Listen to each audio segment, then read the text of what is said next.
lands, they acquired estates stretching over thousands of acres and had a lasting influence on the region's landscape and way of life. Succeeding generations of Molyneux sons rode out to fight for king and country. To the Crusades, at Crecy, Agincourt, and Flodden Field. It was said that if no Molyneux was knighted on any battlefield, it was because none was old enough at the time to bear arms. Honours were heaped upon them, including the hereditary office of Constable of Liverpool Castle, from where they controlled the crucial years in the town's development. The family fortunes rose and fell as the monarchy was alternately Protestant or, like the Molyneux, Roman Catholic. Then, in 1771, the 8th Viscount Molyneux was created Earl of Sefton, taking the title from a manor held since Norman times. His country seat was Croxteth Hall, which at that time comprised an ornate terraced wing grafted onto a modest Elizabethan house. The imposing Queen Anne front was a favourite with topographical artists of the day and remains the showpiece of the house. All the Earls of Sefton were enthusiastic sportsmen and became particularly associated with cockfighting and hare coursing, as well as steeplechasing. Their estates were renowned for the quality of the shooting. Meanwhile, the hall was the subject of grand schemes for enlargement, noted by the 4th Earl, who added a Tudor-style gatehouse and nursery wing designed by T.H. White, and the 6th Earl, whose massive north wing was completed in 1910 by Vicar Anderson. Family photographs and archives surviving from the Victorian and Edwardian eras depict Croxteth in its heyday. As Master of the Horse to Edward VII, the 6th Earl enjoyed royal patronage, and with his Countess regularly hosted large house parties of the nobility. Croxteth had become a prime example of a complete country estate. Its centrepiece, the hall, standing foursquare as a confident statement of the family's wealth and position, and run like some grand hotel for the benefit of a constant stream of guests. Around it, the pleasure grounds and woods were laid out for entertainment and sport, while the walled kitchen garden close by supplied produce, as did the home farm. A model of its type, and much admired by Prince Albert. Tenanted farms further afield brought in substantial income to support the establishment. Homes and workplaces were provided for a throng of servants, craftsmen, and estate workers, such as gamekeepers and gardeners. A fine stable yard with carriage shelter and clock tower was erected, with roomy loose boxes for the horses below, and accommodation above for the grooms and stable boys. The architect Edith Nesfield was called in to design the estate laundry, and he built a quaint dairy too, with a tiled and painted interior by Albert Warren. A nice house was an essential and very practical addition to the amenities of Croxteth in the days before refrigerators. Astonishingly and unexpectedly here on Merseyside, the heart of this historic estate, with all its delightful buildings, is still intact, almost entirely hemmed in by new housing developments, and in stark contrast to them, the evidence of a vanished world survives, and offers a much-needed escape from the stress of the urban environment. Since opening fully to the public in 1980, hundreds of thousands of people have had the chance to rediscover the heritage of Croxteth. Local people have come to take an immense pride in the shared traditions it represents, and visitors from further afield have been delighted by what they have found here. Croxteth's history still lives. Above and below stairs, rooms have been recreated to catch the flame of the house in its Edwardian heyday.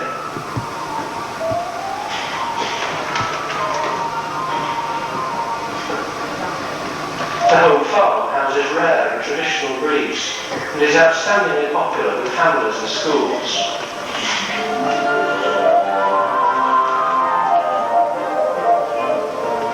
While the wall garden too has been restored as a special feature.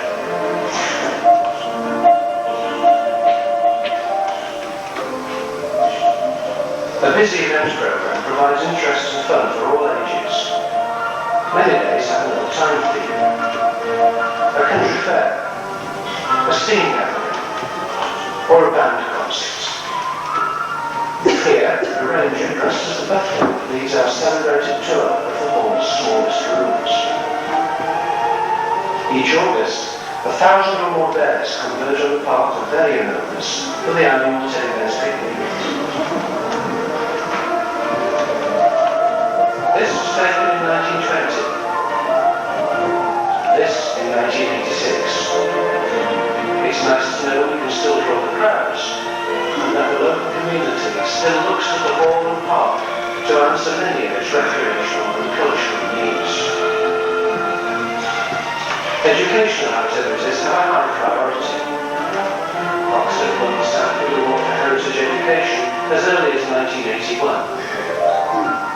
Few sites can boast such a wealth of learning opportunities.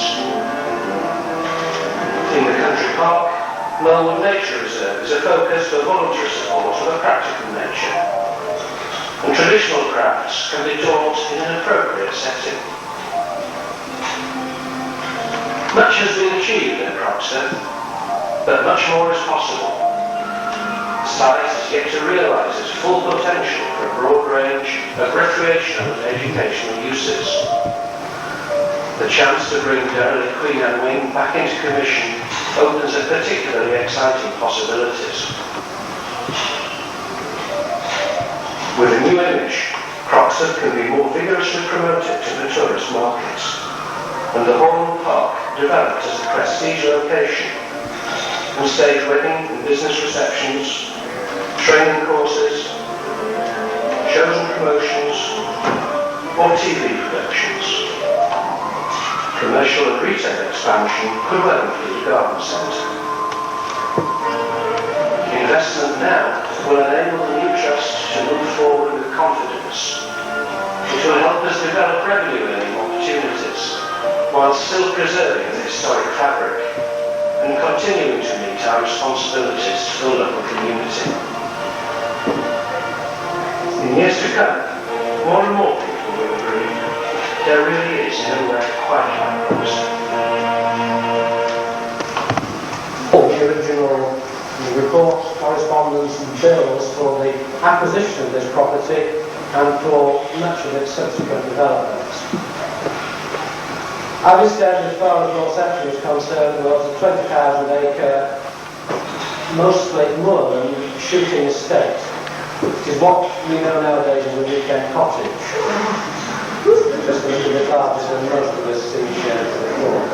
There was no property on the estate, and this house was built in the late 1880s, built and furnished at a cost just short of £40,000. The estate itself was purchased for £110,000 and it is approximately 20,000 acres.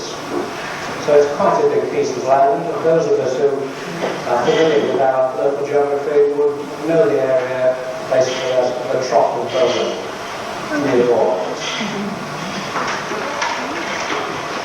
You will no doubt get this close tomorrow. You are unlikely to get inside. But after the death of Lady Sefton in 1980, the estate was purchased by the Duke of Westminster, and since then he in fact has made very little change inside the building. So the furnishings remain very much as they were when Seftons lived there. And you'll see that for a weekend retreat, it is a place of no little luxury. a beautiful house really in which to live. In my view, it's a fine house in this way, but then they learnt about making mistakes in here, and when they built Hampstead, I think they corrected a lot of the errors. The only painting which I believe remains at Hampstead, which was one of the Molyneux paintings, is this one, which depicts a family group out with their shooting, and was painted, gosh, I think in the early 1900s. Certainly the last girl is seated on one of the horses there as a small boy. But all the faces are quite recognisable as the members of the family who were at Hampstead on that particular visit. It has fine, wide, spacious corridors, and of course, like Roxton, it was a kind of a country hotel rather than a country cottage, and some really splendid bedrooms, again beautifully furnished and with all the necessary knickknacks to make the place look the job. It has its own purpose-built billiard room, and this rather curious photograph here is taken inside the kitchen, where it is said, and the people here who will tell me whether I'm right or not, that the chef who presided over affairs within the kitchen did so from that little gallery up above there. And he held insults or compliments or encouragement or whatever the people working down below. Whether he was good enough to ever mix something or not, I haven't managed to find out. One of the beauties about this estate, and you might get close to some of this, is that all over the building there are various signs of the Molyneux's past, which have been carved into stone or indeed incorporated in many of the windows. And there's some really beautiful stained glass there, which unfortunately you only see it from the inside. But much of it dates back to members of the family from many, many years ago. But it's a beautiful house. I hope you will enjoy your visit there tomorrow. I hope particularly that you won't go there again, but you will come back here. I say that it has been a particular pleasure, not only to myself, but to the staff here, to know the interest of the family. We are privileged to have had you here. The second reunion, David can be persuaded to organise it. I suspect that you ought to leave that for a week or two before you ask him. But as far as I'm concerned, you are more than welcome to return. I will try and prevent my staff resigning in the meantime. I would like, mostly in their absence, particularly one in the room at the present time, to thank them, because they have made a lot of effort to try and make your visit here a successful one. Now, before you actually depart now, I believe you're in turn just on the park. What little time is left? Is that in the room? Before you go out, you can't go anywhere unless you pick up on your way out of the door the necessary admission tickets to get you back into the house or to have a look at the walled garden or the farm, all of which are open and which, in a sense, are waiting for you. If you pick up those tickets, then nobody will ask you for any more money than you've parted with already. There are all sorts of events going on this afternoon. I don't know whether the park is in fact going to be very busy because the weather's been wasted it. Now there is one final thing. There is this beautiful cake here, which is proving a bit of an embarrassment to Betty because she doesn't know what to do with it. There's so many of it turned up that it won't cut into enough pieces. And she's got to do something proper with it because the lady who made this cake, Mrs. Armstrong, is sat hiding behind a pillar at the end of the road here, and she wants to see if it comes to a suitable fate. So, Betty, hand it over to you and see what you'd like to do with it. Right, thank you, Terry. One of our Those in between, you know, now there's your chance. 42 hasn't. She raised it again, didn't she? No, she's 42. Going for once for 42. Oh, 43 over there. 43, 44 has come back. Would you care to strive for 45? I see 45. 46? 46 I see. Anyone else for 47? Going once for 46? Oh, I see a 47 come back. Now 40. I must say, the money for this is going to be going to the Mullen Family Funds for helping to carry out the things that happen to cleaning tours like this. Now, what about 49? Anybody with 49 there? 48 hasn't then. Going to go once for 41? 48 rather? Twice for 48? Am I forgetting? Yeah. Who's in for you?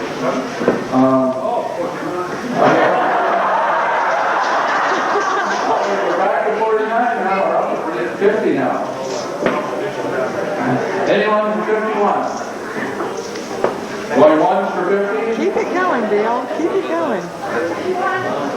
Another? Oh, we have 51. Back to 51. Do we have 52 anywhere? Do you need more time for counseling for the next pound?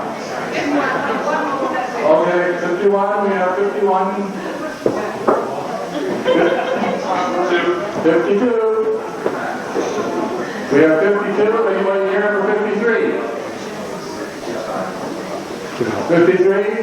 53? All right. Going once for 52. 53 now. 53, 53. Anyone who wants to try 53? Going once for 52. Twice for 52. 53. Do they get 52? 53 that was, I think. 53 it was. I'm told that the last one was 53, pardon me. Going once for 53. Twice You for want to just 53. confirm it? That's Margaret, yes? Yes. 53. Yes. It's Margaret Molyneux-Berry. Tom, does your cartel want to stay in? Goes to Margaret Molyneux-Berry. Sorry. Margaret Molyneux-Berry from Tottenham in Surrey is the winner. Thank you very much, Margaret.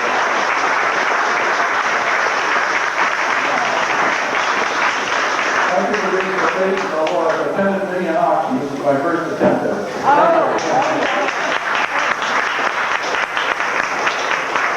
Thank you very much, Bill. That's marvellous. Well done. Now, the suggestions here, and I hope they're going to stay for a moment, not all go, is that all the people on the coach who come here from abroad are just going to stand up, work their way round, and just tell you where the God they've come from. Sounds great, doesn't it? Starting with Dorothy down on the right. Dorothy Canoe. She'd like to stand up, just tell me where she's come from, please. And work her way down the table. All the people in the coach. Gina? She comes from New York too, but she's actually come from Heidelberg, isn't it? To be with us. Who's next? Bill? Bill Aldridge from British Columbia, Canada. Who's next down there? Jean? Jean? Is it? Oh, Mary. There's another saloon there, they're everywhere. Mary saloon. She's from New York too. Jean? Oh, you got me together all the time. Nancy, my cousin.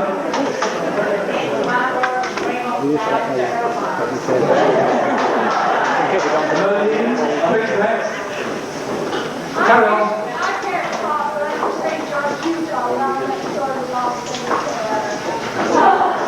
And the next. Thank you.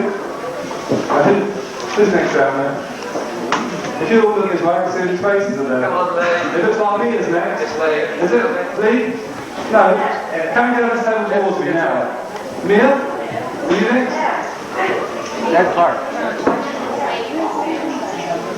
Oh, Ted down the end there. Two. Sorry, Ted. Ted Clark, Anthony, Idaho. I'm Donna Clark from St. Anthony, Idaho, and I am not a Mono, but I am married a man that is a Mono, and I want to tell you this is the most beautiful family reunion that I have ever attended. I think you have all done a most outstanding, beautiful job, and we appreciate you. That's very sweet of you. I think Alan's next, is he? Just no, not. Just more in front of me. Go ahead. Go along this way from Troy, North Carolina, USA. I'm Alan Polnick from Woodbridge, Virginia. My wife Margaret is from Woodbridge. And my mother Irene. Troy, North Carolina. I'm looking. Any more down that side on my coach? One thing, Alville from California. Thank you, Martin. Can I see some of my Australians down the end there? I'm a bit short-sighted. I'm Rick Sally from Victoria. Is your sister there too? Ruth?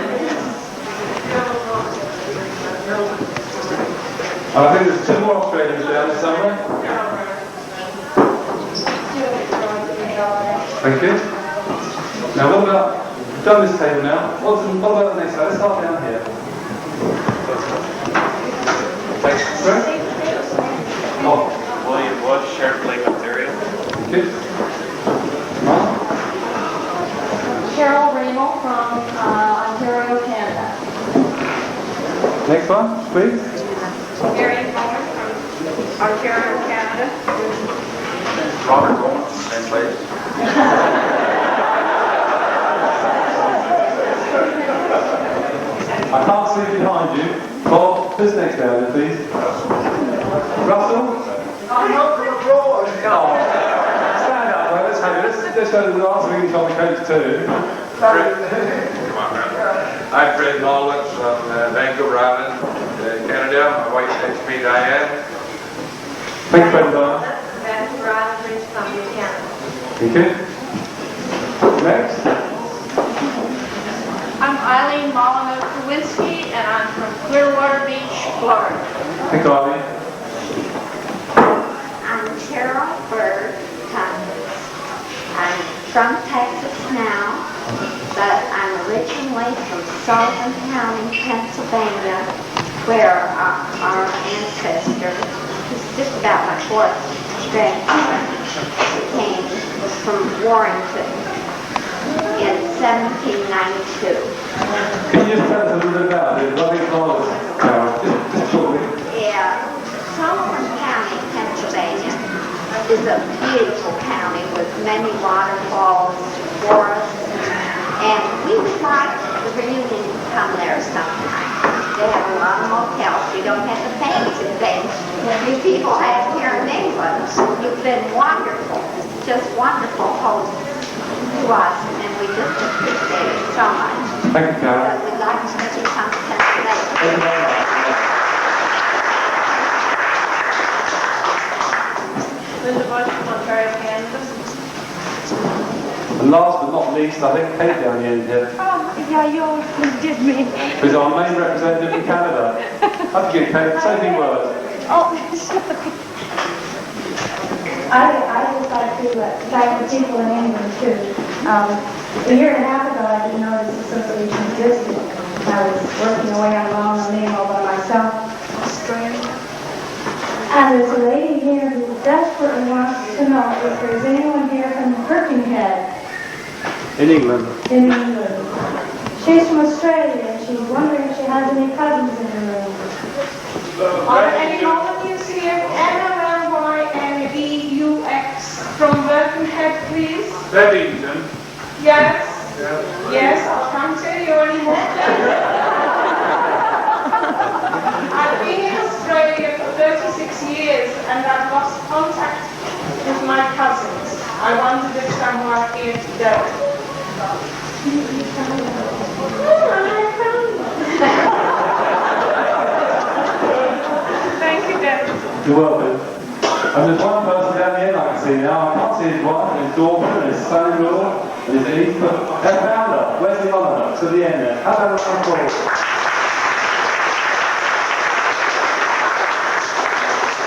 Would you like to say a few words, Wesley, down here?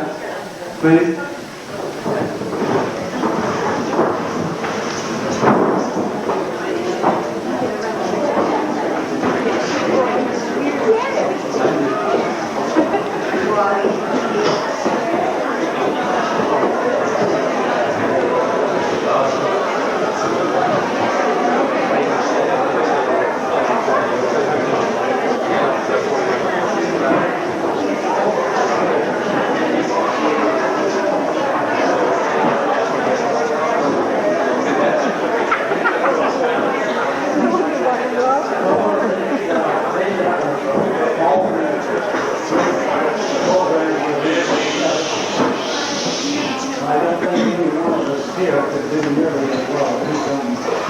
And also Betty Brown, who's done so much work here also. And then the staff here of Property Hall, who's done an amazing job serving lunch here, dinner after lunch today.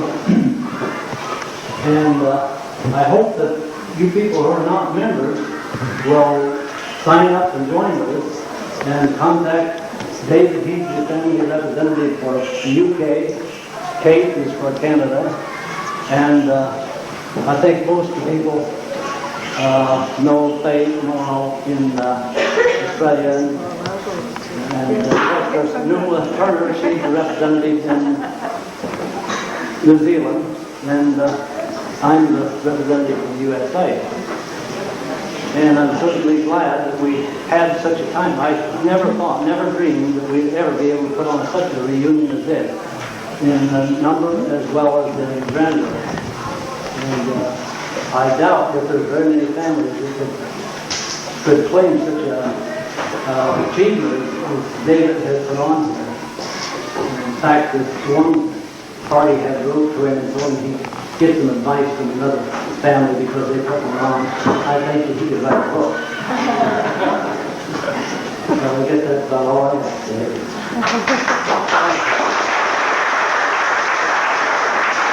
Anyway, we're just about through now. I want to remind the coach parties that we're leaving here right last night with a party at 5 o'clock sharp, please. Okay? So you're just going to say a few words about what we're going to do, or what you're going to do. Okay? And if you're not in our view, I'd say thank you for coming. Well, before we discuss, ladies and gentlemen, those who didn't go around the house last night, there's an opportunity for those people to go around now, and there are ladies at the door waiting very patiently, ready to take you on a tour of the house. That's easy. You would say if they want to start in the Heritage Museum downstairs first, and they go down the king's staircase and turn to the right. If they want to start the whole thing again. If you just want to do the rooms up here, you don't know. But you all hear what Mrs. Franklin said. Yes, if you want to do the whole tour, we went to the tour last night.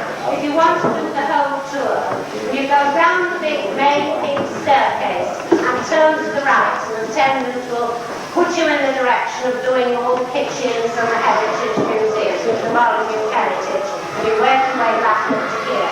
The whole house is set out in the Edwardian era from 1905, as if it was a house party. And there are things going on in the rooms that would be happening in 1905. Now, there were some people last night who didn't do the nursery wing and the servants' quarters. And I'll see them by the anterooms. They just want to do that.